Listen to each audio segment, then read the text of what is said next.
कल्पना कीजिए एक ऐसे समय की जब हिमालय की चोटियां आज से भी ज्यादा रहस्यमय थी, जब हर पत्थर में कोई कहानी छुपी थी और हर नदी का संगम किसी दिव्य मिलन का प्रतीक था। आज हम एक ऐसी यात्रा पर निकलेंगे जो सिर्फ एक सफर नहीं बल्कि आत्मा की खोज है। रुद्रप्रयाग से बद्रीनाथ धाम तक का ये पवित्र मार्ग, ये यात्रा केवल 153 किलोमीटर की दूरी नहीं है। ये 5 से 6 घंटे का सफर भले ही लगे, लेकिन इसमें छुपे हुए अनुभव जिंदगी भर के लिए हैं।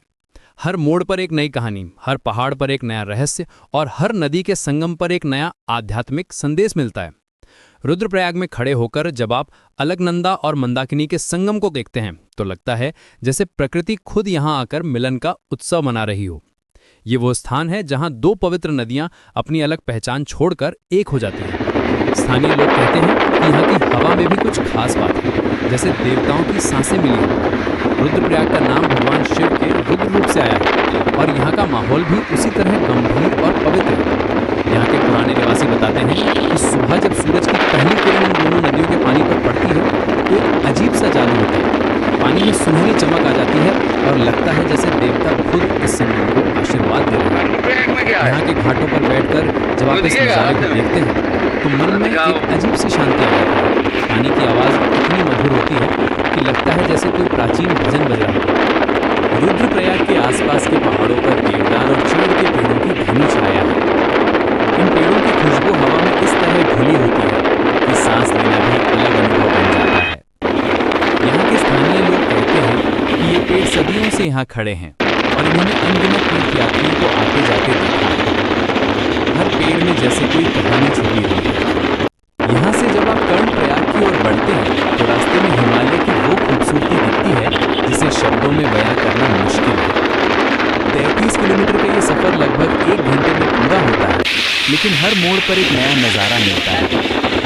पहाड़ों की ऊंची चोटियां बादलों से बातें करती दिखती हैं और नीचे अलकनंदा का पानी ऐसे बहता है जैसे कोई प्राचीन मंत्र गुनगुना रहा है। इस रास्ते पर जो छोटे छोटे गांव मिलते हैं वहाँ की सादगी देखकर दिल को सुकून मिलता है। यहाँ के बच्चे अपनी मासूमियत से भरी आंखों में हिमालय की पवित्रता लिए हुए दिखते हैं। बुजुर्ग लोग अपने चेहरे पर जिंदगी के अनुभवों की छाप लिए हुए, लेकिन आंखों में वही शांति लिए हुए मिलते हैं जो इन पहाड़ों की खासियत है। यहाँ के लोगों की मेहमानदारी इतनी सच्ची होती है कि लगता है जैसे आप किसी अपने घर पहुँच गए हैं। कर्णप्रयाग पहुँचकर आप महसूस करते हैं कि ये सिर्फ एक और संगम नहीं है। यहाँ अलकनंदा और पिंडार नदी का मिलन होता है और इस मिलन में कुछ ऐसा जादू है जो आपकी आत्मा को छू जाता है।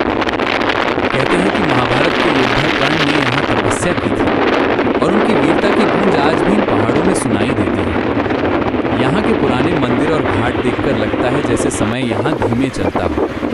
कर्ण की कहानी यहाँ हर पत्थर में बसी हुई लगती है। स्थानीय लोग बताते हैं कि कर्ण ने यहाँ सूर्य देव की आराधना की थी और अपने कवच कुंडल की शक्ति प्राप्त की थी। यहाँ का सूर्य मंदिर आज भी उसी भावना से भरा हुआ है। सुबह जब सूरज की किरणें इस मंदिर पर पड़ती हैं तो लगता है जैसे कर्ण का तेज आज भी यहाँ मौजूद है। यहाँ के पुजारी बताते हैं कि कई श्रद्धालु यहाँ आकर कर्ण की तरह सूर्य देव से शक्ति और साहस की प्रार्थना करते हैं। कर्णप्रयाग से नंदप्रयाग का सफ़र 30 किलोमीटर का है और ये 40 मिनट में पूरा हो जाता है, लेकिन ये छोटा सा सफ़र भी अपने आप में एक अनुभव है। रास्ते में जो छोटे गांव मिलते हैं वहाँ के लोगों की सादगी और मेहमानदारी देखकर दिल खुश हो जाता है। यहाँ के बच्चे स्कूल जाते समय भी हाथ जोड़कर नमस्ते करते हैं, जैसे उनकी परंपरा में ही शिष्टाचार घुला हुआ हो। इस रास्ते पर जो छतरी के आकार के पेड़ मिलते हैं उनकी छांव में बैठकर आराम करना एक अलग ही अनुभव है। यहाँ की हवा इतनी शुद्ध होती है कि लगता है जैसे फेफड़ों में प्राणवायु भर रही है। पहाड़ों से आने वाली ठंडी हवा में जड़ी बूटियों की खुशबू मिली होती है जो मन को तरोताज़ा कर देती है। नंदप्रयाग में अलकनंदा और मंदाकिनी का संगम होता है। ये स्थान अपने आप में बहुत शांत और मनोरम है। यहाँ की खासियत ये है कि यहाँ का पानी बेहद साफ और ठंडा है। स्थानीय मान्यता के अनुसार यहाँ स्नान करने से मन की सारी अशुद्धता धुल जाती है। नंदप्रयाग के आसपास के पहाड़ों पर जो हरियाली है वो इतनी घनी है कि लगता है जैसे प्रकृति ने यहाँ अपना सबसे खूबसूरत रूप दिखाया।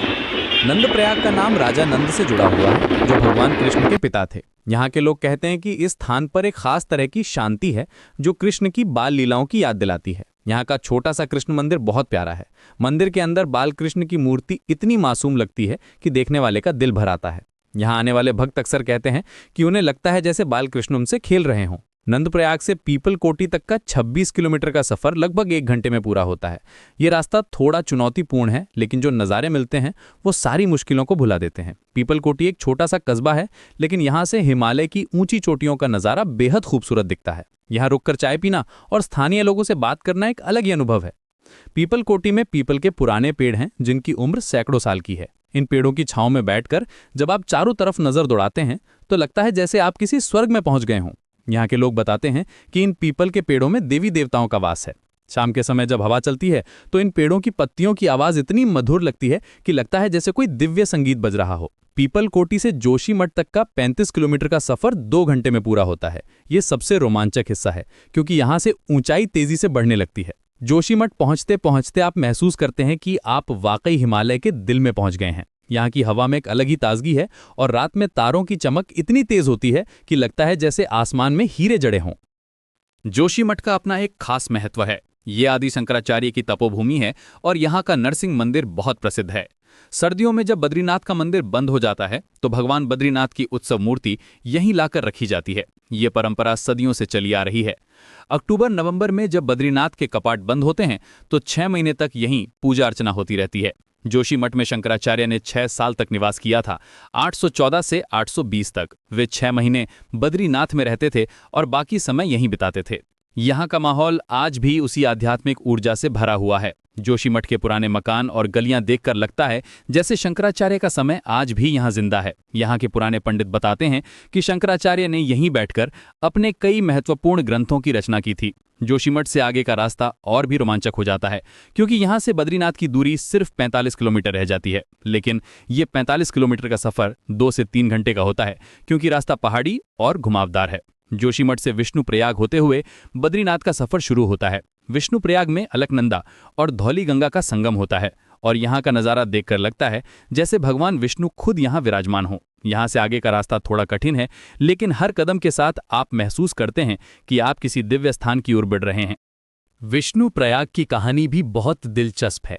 यहाँ महर्षि नारद ने भगवान विष्णु की आराधना की थी। यहाँ का अष्टकोणीय मंदिर 1889 में महारानी अहिल्याबाई होलकर द्वारा बनवाया गया था। इस मंदिर की बनावट इतनी खूबसूरत है कि देखने वाले दंग रह जाते हैं। मंदिर से नीचे विष्णुकुंड तक जाने के लिए सीढ़ियां बनी हुई हैं, जहां श्रद्धालु स्नान करते हैं।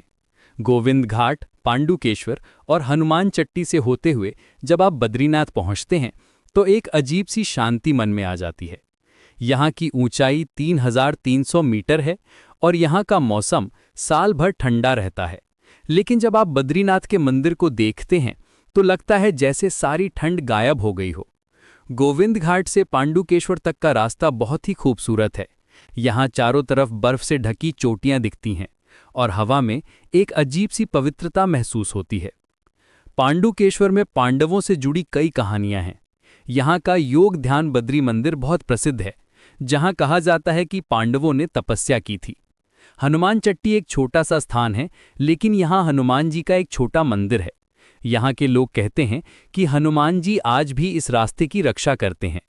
यहाँ से बद्रीनाथ तक का अंतिम हिस्सा सबसे खूबसूरत है। रास्ते में नीलकंठ पर्वत का नज़ारा दिखता है, जो इतना मनमोहक है कि आंखें हटाने का मन नहीं करता। बद्रीनाथ मंदिर की कहानी बहुत पुरानी है। कहते हैं कि भगवान विष्णु ने यहाँ हजारों साल तक तपस्या की थी।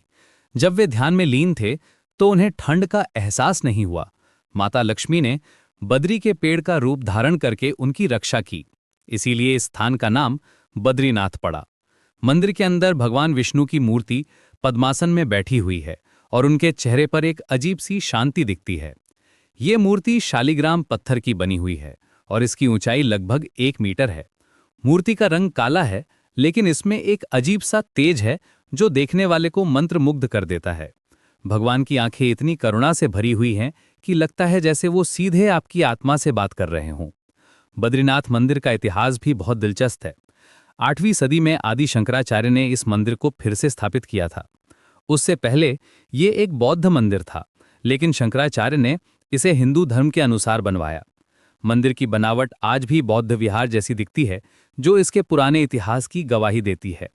आज भी यहाँ के पुजारी केरल के नंबूदिरी ब्राह्मण होते हैं, जो शंकराचार्य की परंपरा को आगे बढ़ाते हैं। मंदिर की संरचना 3 भागों में बटी हुई है: गर्भगृह, दर्शन मंडप और सभा मंडप।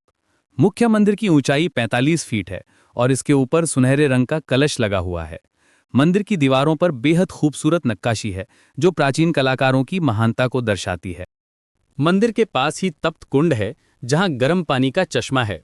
यहां स्नान करना बहुत पवित्र माना जाता है। कहते हैं कि ये गर्म पानी भगवान शिव की तपस्या से निकला है। यहां स्नान करने के बाद जब आप मंदिर में दर्शन करने जाते हैं तो एक अलग ही अनुभव होता है। तप्त कुंड का पानी इतना गर्म होता है कि सर्दी में भी आराम से स्नान किया जा सकता है। यहाँ का पानी कई बीमारियों को ठीक करने वाला माना जाता है। बद्रीनाथ के आसपास कई और दर्शनीय स्थल हैं। माणा गांव, जो भारत का आखिरी गांव है, यहाँ से सिर्फ 3 किलोमीटर दूर है। यहाँ व्यास गुफा है जहाँ महर्षि व्यास ने महाभारत लिखी थी। गणेश गुफा भी यही है जहाँ भगवान गणेश ने व्यास जी की लिखाई में मदद की थी। ये सभी स्थान देखकर लगता है जैसे आप किसी पुराण के पन्नों में घूम रहे हों। माणा गांव की अपनी एक खास पहचान है। यहाँ के लोग भोटिया जाति के हैं और उनकी संस्कृति तिब्बती संस्कृति से मिलती जुलती है। यहाँ के घर पत्थर के बने हुए हैं और इनकी छतें लकड़ी की हैं। गांव के लोग बहुत मेहमानदार हैं और वे अपनी पुरानी परंपराओं को आज भी जिंदा रखे हुए हैं। व्यास गुफा में जाना एक अलग ही अनुभव है। ये गुफा प्राकृतिक रूप से बनी हुई है और अंदर का माहौल बहुत शांत है। यहाँ बैठकर लगता है जैसे महर्षि व्यास आज भी यहाँ महाभारत लिख रहे हों।